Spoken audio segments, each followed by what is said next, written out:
ఇప్పటి వరకు మన 'కేజీఎఫ్' స్టైల్ ఆఫ్ ఎడిటింగ్ మనం చూడలేదు. నాకు తెలిసినంత యాక్చువల్లీ వరకు. చూసాను. మోస్ట్‌లీ అంటే ఒక్క సీన్‌ని దాన్ని ఎలివేట్ చేస్తూ 4, 5 సీన్‌లు అప్పుడప్పుడు బ్యాక్ టు బ్యాక్ పడుతూ అప్పుడు దాని ఒక యాక్షన్ సీన్ రావడం గానీ అండ్ ఇప్పుడు సందీప్ రెడ్డి వంగ గారి ఎడిటింగ్ స్టైల్ కూడా చాలా బాగా ప్రైజ్ చేస్తున్నారు. What do you want to say about this? Basically 'KGF' style of editing చూడలేదు అన్నదైతే కాదు. It's already there. అంటే హాలీవుడ్ నుంచి ఇన్‌స్పైర్ అయ్యి చేసిన కట్. ఇప్పుడు ఆ కార్ చేస్‌లో కట్ అయ్యి మళ్ళీ వచ్చేది. కట్ అయ్యి వచ్చేది. That was most noteworthy edit in 'KGF 2'. కానీ అది 'కార్స్' అని ఒక 2006 యానిమేటెడ్ ఫిల్మ్ ఒకటుంది.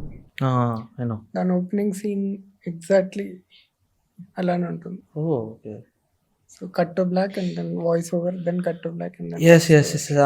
Now I remember. అది అక్కడి నుంచి ఇన్‌స్పైర్ అయింది. అండ్ హీరోయిక్ ఎలివేషన్ అన్నది ఇట్ ఆల్ అంటే ఇప్పుడు హీరో కనెక్ట్ అయితేనే కదా హై ఫీల్ అవుతాం. అవునవును.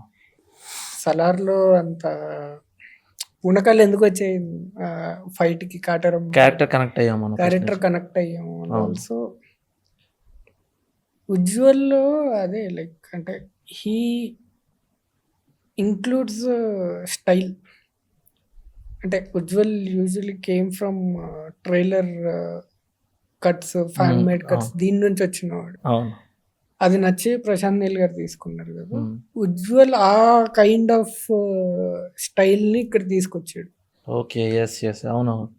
అలానే ఉంటుంది. సో అది ఫుల్ లెంగ్త్ ఫిల్మ్‌లో చూసేసరికి we kind of find it new. Yeah! Very true.